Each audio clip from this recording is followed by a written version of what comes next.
Well, President Joe Biden departed Washington Tuesday evening for Tel Aviv, where he plans to show his support for Israel and had hoped to tamp down tensions and prevent the war from escalating and spreading further. But the U.S. president has now called off his visit to Jordan. Do remember that even as he called off his visit to Jordan, tension is escalating. Given the fact that there was a bombing of a hospital in Gaza where about 500 people have died. This, of course, has only increased tensions in the area. Now, the US president, of course, is going to be in Israel. The basic aim for that was to show his support for Israel and also to understand how Israel plans its ground invasion. But after the hospital blast, of course, there is a lot of pressure on both Israel and the US to try and tamp down this situation from spreading and from engulfing nearby areas in terms of full-blown regional conflict. Now, Israel, of course, says that the blast was caused by rockets which were misfired by another group, that is the Palestinian Islamic Jihad, and both sides deny the blame.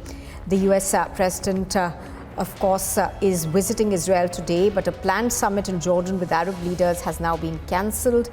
At least 600,000 Palestinians have fled the northern Gaza Strip for south since the Israeli military gave out its warnings. Israeli military, of course, has massed hundreds of soldiers on the border in Gaza, even as they are continuing with their airstrikes in the Gaza Strip. They say, of course, that they are targeting Hamas terrorist bases as well as essentially places where they believe Hamas senior terrorists will be hiding. But as we have seen in a war, you can't really predict how it's going to go.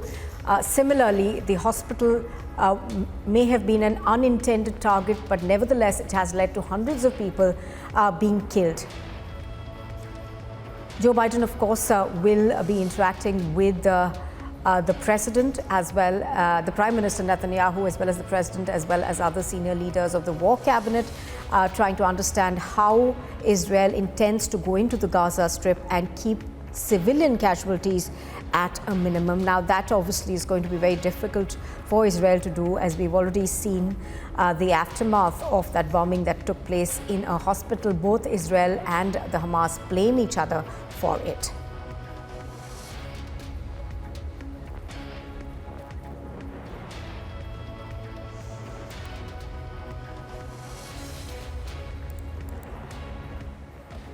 Now, in Gaza, a massive blast hit a hospital, killing hundreds of people. The Hamas as well as the Israeli Defense Forces both blame each other for this blast.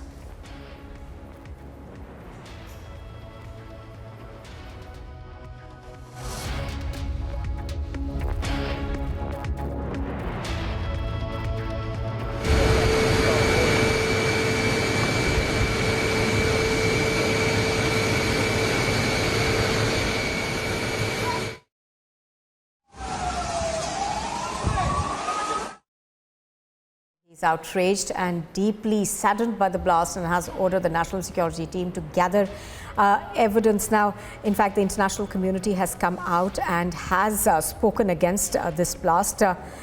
We've had the Australian Prime Minister also say that this is deeply distressing, what has happened. We've also seen the UN come in and say that something like this needs to be stopped immediately. The Al Ahili hospital in Gaza was hit in a blast, and thereafter, of course, there were several chaotic moments. We are given to understand that the casualty figures stand at about 500, but they're expected to increase now.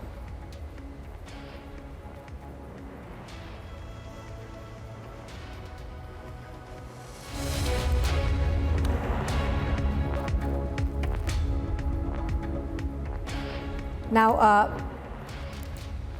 we are given to understand that Joe Biden, of course, has asked his national security team to look at evidence in terms of who could have been behind this blast and to be able to ascertain whether it was an Israeli airstrike that caused the blast or it was a misdirected rocket from Hamas.